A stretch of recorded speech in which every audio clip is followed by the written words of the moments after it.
All right, guys, it's time to talk about Ankr Network on the channel once again. Now, we haven't talked about Ankr Network since all the way back September 21, 2004. Now, that means that was this candle right here. You can barely see it. I'll have to zoom in probably.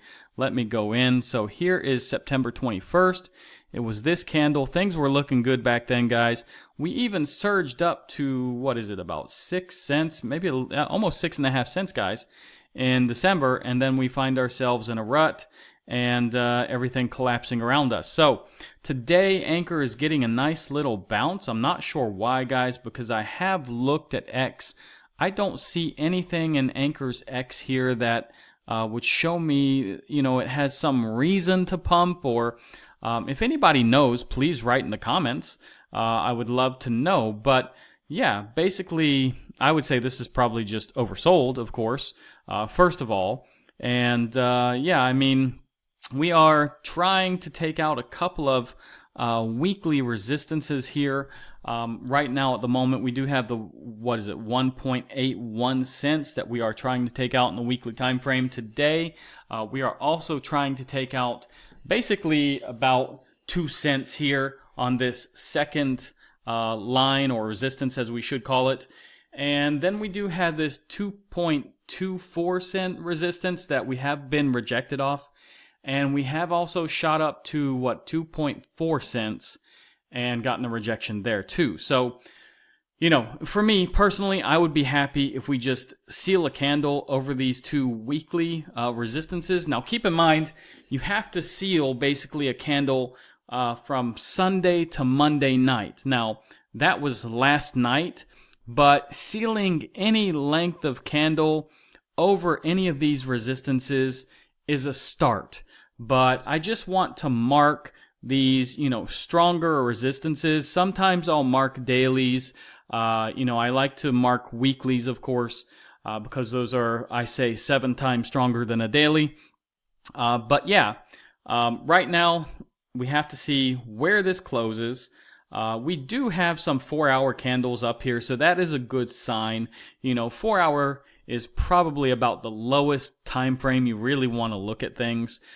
Sometimes I know I look at the 1 hour and the 15-minute when it comes to RSI, guys, but it's not really too reliable. Now, 4-hour, yeah, somewhat reliable, but the daily and the weekly and monthly and things, definitely a reliable time frame to work with. Now, let's take a look at the RSI, guys. I just want to see if my suspicions are correct. And let's see if this is oversold on any time frames. Now, okay, let's look at these lower time frames first. On the 4-hour time frame, which I said was probably about the lowest time frame you want to really look at, it is coming down pretty hard here on the Stoke. It is slightly pointed up here on the RSI, though, but it's still in neutral territory, guys.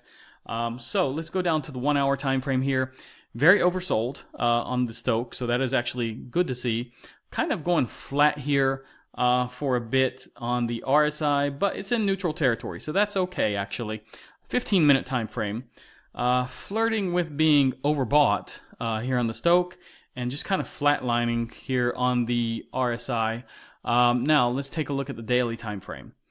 I'm actually surprised to see on the daily that it is overbought here on the Stoke, but it is pointed heavily to the upside here on the RSI. Now the weekly time frame, exactly what I expected. It's very, very oversold here on the Stoke, and the RSI is still pretty low, guys, and it is pointed to the upside. So that is actually a good sign. Now on a monthly time frame, it is actually oversold on the Stoke RSI, and it's just kind of flatlining again here with the RSI. So longer time frames, guys, monthly, I would say it still looks okay. Even though this is kind of flat, this is very oversold. Weekly, like I said, oversold, and both pointed to the upside. So longer term time frames look pretty good. The daily, flirting with being over bought here, but it's pointed heavily to the upside here with the RSI. Now, lower term, it might get a little bit of a cool down, which you're kind of starting to see, because here on the 4-hour time frame, the Stoke is pointed down. The 1 hour, like I said, it looks okay, but the 15-minute, again, overbought. So, in my opinion, probably in the very, very short term, guys, Ankr will cool down.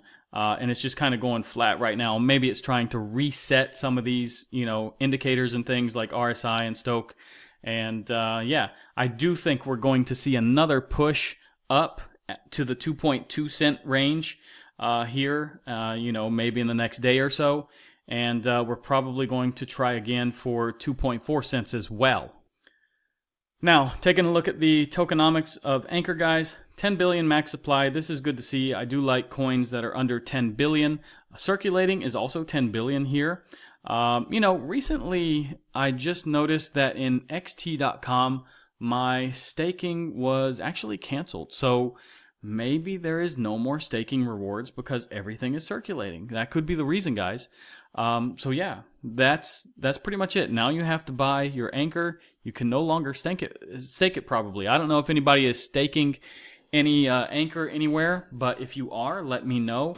I could check out Coinondo, but maybe Coinondo doesn't have really the information updated sometimes. But yeah, that's probably why. Now, anyways, let's take a quick look at Bitcoin here, guys. On the 4-hour time frame, Bitcoin is just surging up, and it's well overdue, guys. I can say that for sure.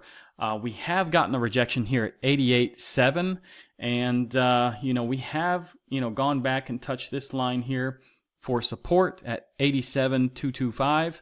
So we are trying to push through this. I do think we're going to make another run here at the 88.730. And yeah, the next mark after that is about 89,800 right here. And then we got to get back into this box, guys. And pretty much this box we traded in for the majority of, what is it, the last few months, really.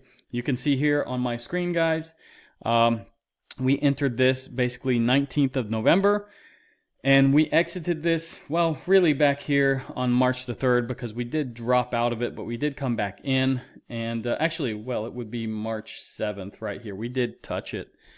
We do have a couple of wicks here. So, yeah, we haven't been back in this box since those time frames, guys. So, back here. And, yeah, we will have to deal with kind of this, resistance that has been holding us down for some time. So let me just readjust this a little bit. And yeah, we will run into that resistance probably before getting to that box. So yeah, we do have 2 daily resistances and this trend line kind of holding us down here. Now I want to point out, guys, we do have another CME gap. So it is not a huge gap like, before. This is about a $700, $600 gap here, but there is a gap. So be aware. Now, we don't have to fill every gap, but about 98 or 99% of these gaps get filled at some time.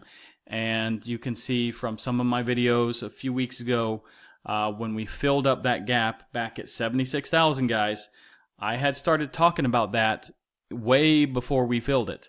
So it was kind of a worry in the back of my head, although I don't really put a lot into CME gaps because they don't always get filled. It's not a rule of thumb, but they do tend to get filled for some reason. Now, taking a look at Ethereum, actually Ethereum isn't looking too bad, guys. I can say it's been following this trend line. It did have a little bit of a deviation here, but for the most part, it has stayed above this trend since the 11th of March. So we have about 2 weeks where it's just been, slowly grinding up. And yeah, I mean, it is in basically the middle of this Fibonacci here, right above the lowest level in the reaccumulation zone. And to get out of this Fibonacci, we would have to get up to about 2315. Now, there are some weekly and daily resistances before then. I haven't marked those off. But we also have a massive trend line that is holding us down as well that you can see. Let me put this maybe on a daily time frame. And yeah, you can see it a little bit faster here. So we have hit this trend line several times and gotten a big rejection basically on February 1st, which really knocked us down. And we haven't even touched this trend line since. So let's see what happens. But I have to say it is looking better, but I don't still like Ethereum, guys. I don't think it should be a leader for the altcoins. In my opinion, I just think there's better alts, and Ethereum is just kind of outdated, unfortunately, guys. Now, taking a look at the total market cap, we are actually above 1.08 trillion. So that is actually good to see, guys. I did have this drawn. I don't know why it didn't update on this PC, but anyways, we are still in this triangle, but we are making our way up to this trend line. And yeah, I think we will probably break out to the upside. And we do need to work on the 1.14 trillion mark first. And then we have 1.25 trillion and so on, guys. I think we can, stop there because we don't want to get too far ahead of ourselves, but that's the next marks to worry about. Now, taking a look at the dominance, guys. Did break this line yesterday. And yeah, I mean, it has actually kind of made a little flag here. I'm not going to flag it out, though. Let's just see where this goes. It's really hard to keep trying to predict the dominance. It's just so unpredictable. And, just when you think you're getting, a lower high here, it goes back up. So, yeah. Anyways, let's move on. The dollar index, guys, it actually is going up. So, not good for Bitcoin, but Bitcoin is doing okay at the moment. So, let's see where this goes. Maybe this is just kind of a dead cat bounce. Maybe it'll come back down. We did have some deviations down here where we did lose 103.39 and we came back up. So maybe this is just kind of a retest of this area and we're going to lose it again, come back down. We've been basically trading in this area for most of this month. So I'm not really too worried about the dollar index. I do think it will eventually work its way down as well, just like the Bitcoin dominance. Now, liquidation heat map, guys, only 253 million have been liquidated in the last 24 hours. It's mostly shorts, so be careful if you're, using some leverage. Now, the fear and greed is a 45 today. Yesterday it was a 30, so that's actually a big bounce. I don't like to see big bounces, guys, because when we see like 15 or 20 point bounces, we always see it crash back down. So next reading will happen in about 4.5 hours. Let's see what happens. Now, altcoin season index, I just updated this right before the video. It was sitting at a 24. So basically it was Bitcoin season at that moment, but I refreshed it and now it's 27. So we're still in the middle between altcoin season and Bitcoin season, but we're more leaning toward the Bitcoin season now, unfortunately. Now, the bull market peak indicators, let me refresh this. I didn't do it. Still, okay, 0 from 30 have been hit. It's still 100% hold. The best indicator, guys, is the Pi Cycle Top Indicator. I can zoom in all day, and you can see that these lines are not crossing, and the orange is actually curving away from the green. So, yeah, we actually need to cross for it to be over. Now, today we did have some economic data come out, but that was actually this PMI today. It was actually pretty positive. I could take a look at Moodix and show you this, but I don't think I have this updated right now. Okay, here it is actually. So it was 0.09 positive today. We also had U.S. Chicago Fed national activity, and that was 0.03 positive. So, okay, I did have these pulled up, guys, and so for macro today, it wasn't too bad. Now, taking a look at the interest rates, guys, it looks like about, what, 85%? No, actually 91 now. Yeah, I looked at it maybe 30 minutes ago or an hour ago, and it was about 85, but I probably didn't refresh it. But anyways, this has gone up. It looks like, more people believe we're not going to get a cut. Only 8.2% now believe we're going to get a cut. So that's interesting to see. Okay, now crypto bubbles, guys, look nice. It's green day today. Week is green. Hour is green. Year is green. Month still terrible, though. If you want to stake your coins, guys, go to Coinondo. And you can see I was looking at Pancake Swap earlier. And yeah, you can see that, they do tell you how long you have to lock your coins up. They do give you the limits and everything.